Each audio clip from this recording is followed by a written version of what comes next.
in my body. The day soon will break.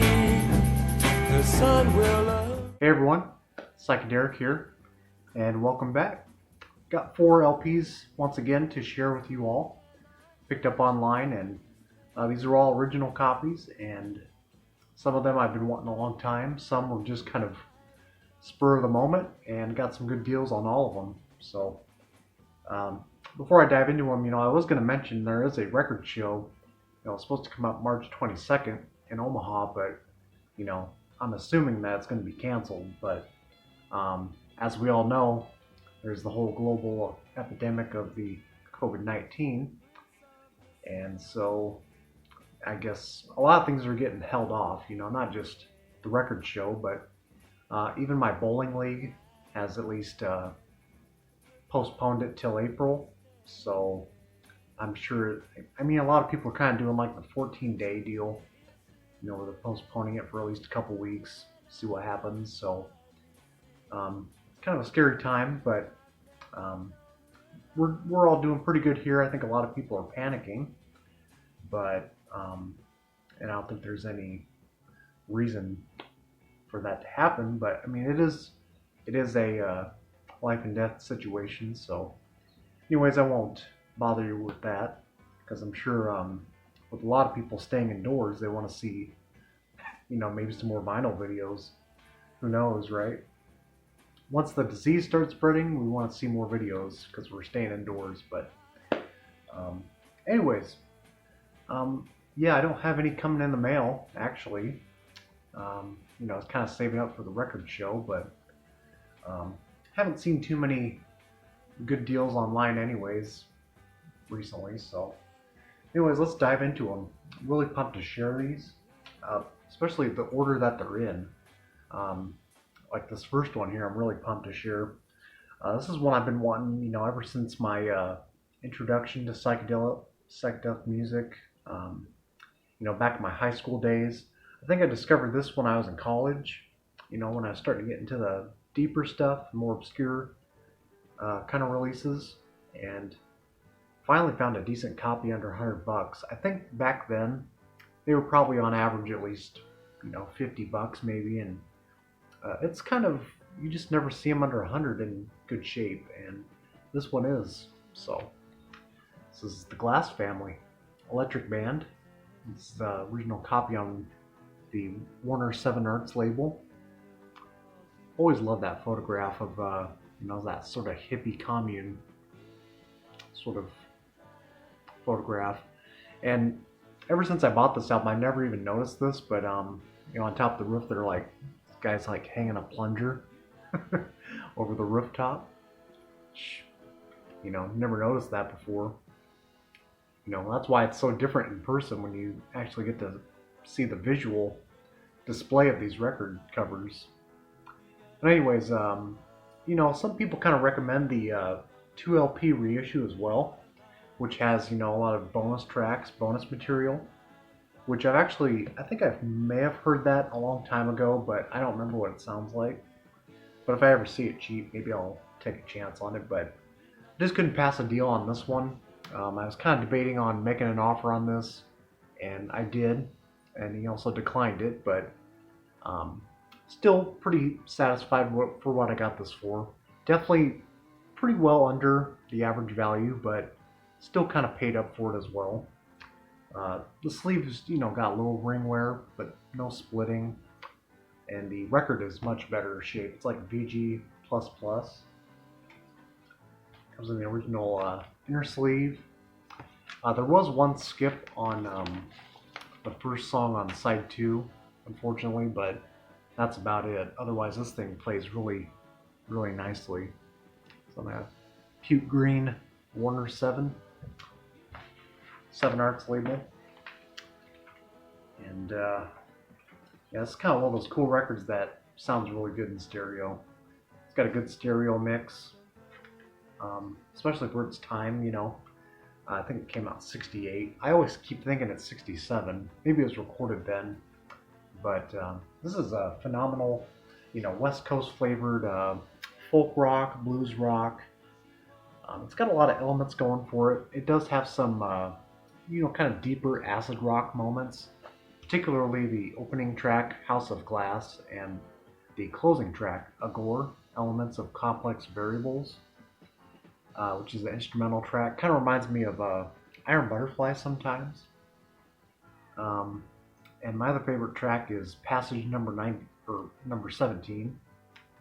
Um, yeah, I love a lot of tracks on this one.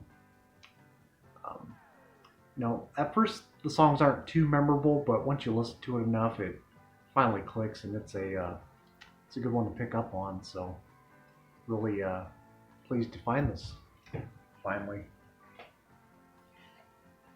And speaking of obscure albums, this is one I never expected to pick up any time in my lifetime.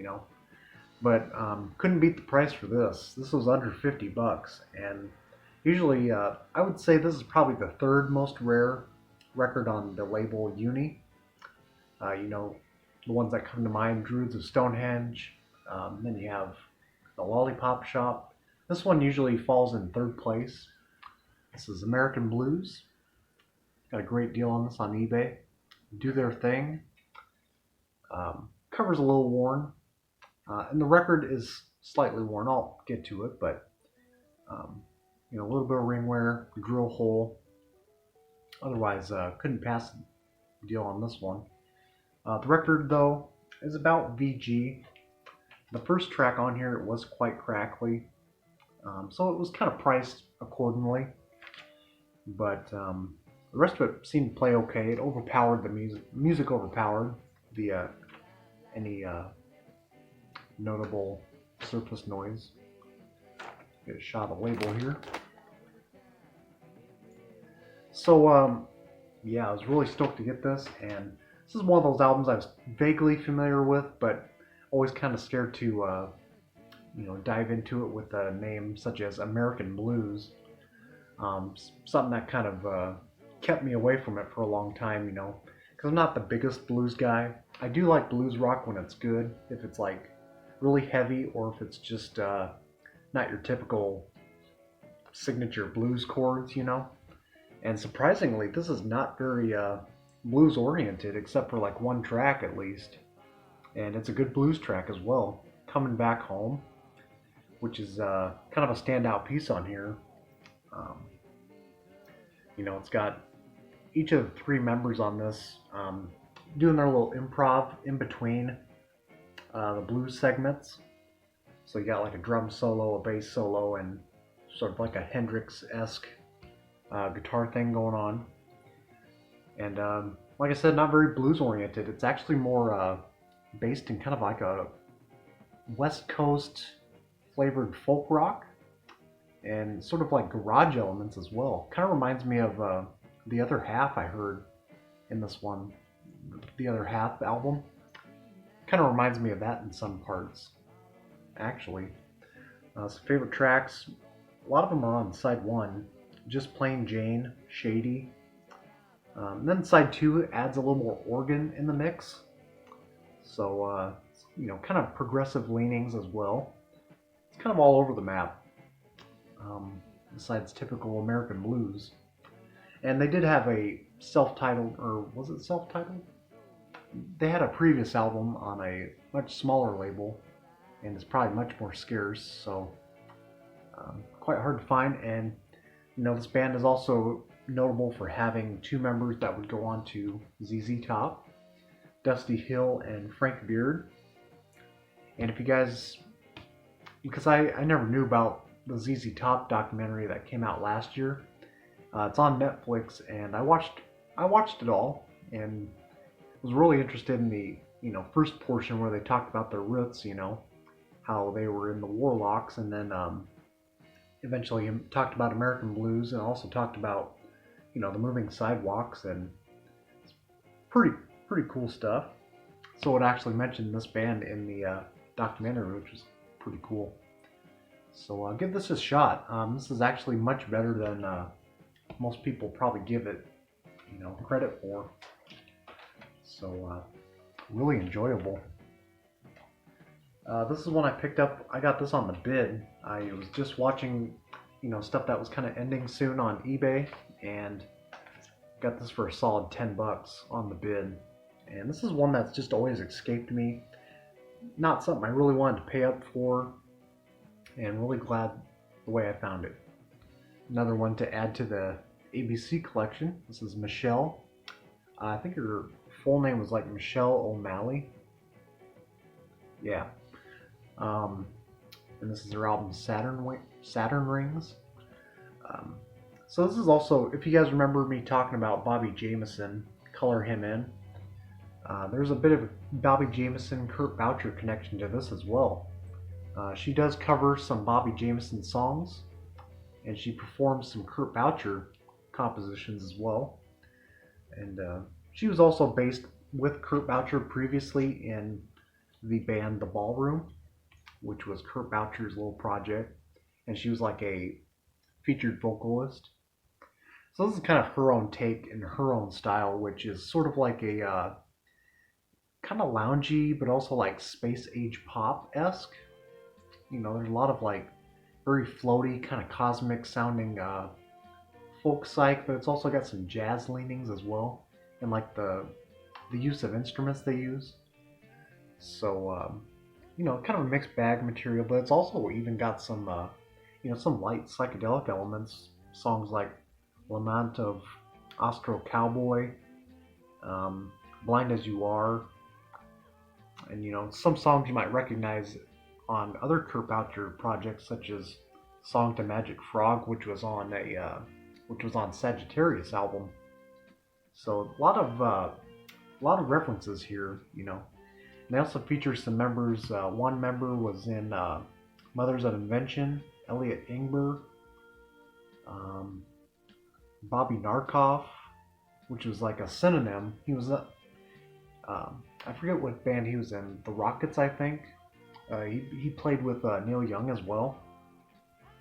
And then there was another name, Lowell George, who was in Little Feat, also performs on here. So you got a lot of different eclectic instrumentation going on within this distinctive album. So even though that all sounds cool, it's a pretty decent album overall.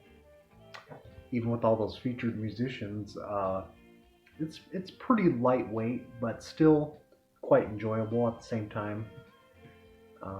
Trying to think of what else, if there's anything else to say about this. So yeah, she does Bobby Jameson tracks, Know Yourself, Would You Like to Go. It's also produced by Mike Deasy, who was with the Wrecking Crew. So lots of familiar names on this one. There's a shot of the label here.